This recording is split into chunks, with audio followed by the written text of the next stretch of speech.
Let's learn how to find the limits of a polynomial function. So what is a polynomial function? A function is said to be a polynomial function if it's equal to 0 or if it can be written in this form.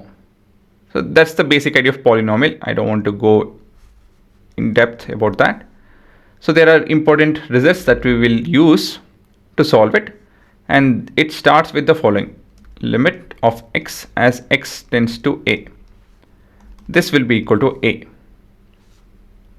What does it mean? Let me give an example. Limit of x as x tends to 2. This is equal to 2. But why?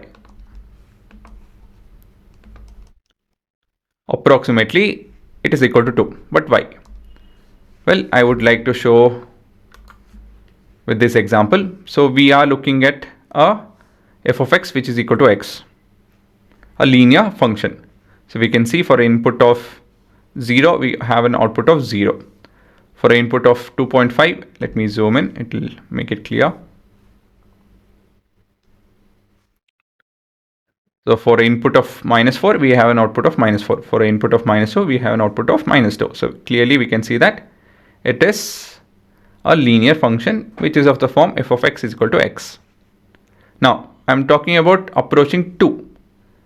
So this is your dot and I'm approaching 2.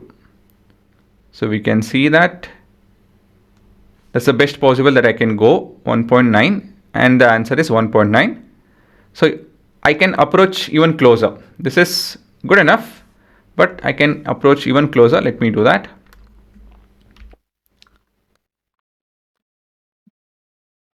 So again, remember, approach has to do with getting closer and closer. So now 2, let me actually zoom into 2. Right, this is our 2. And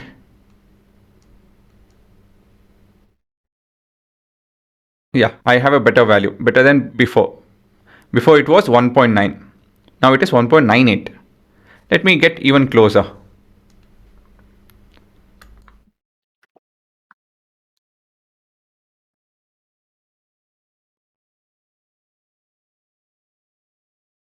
And we can see that we have a better value as and when we go near and near. Let me zoom in for this.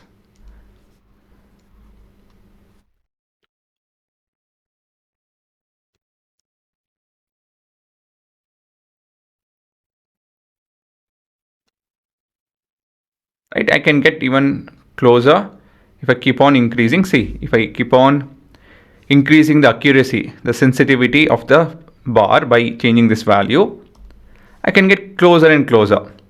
I can go to 1.999999999. So you can imagine that, right? So many lines. So looking at that, for us, it is 2. So it is equal to 2. So this is your first important result.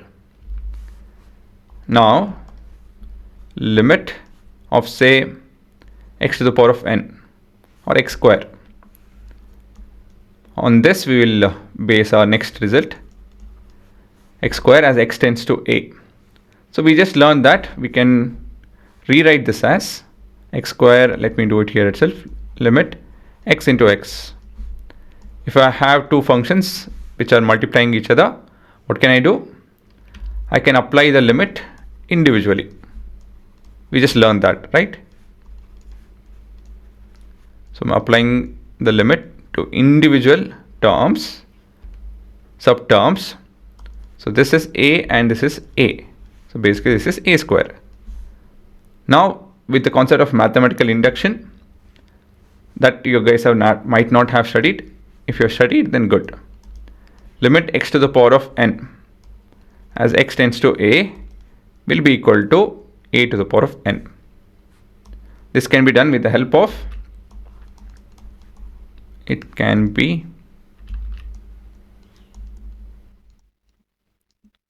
proven with the help of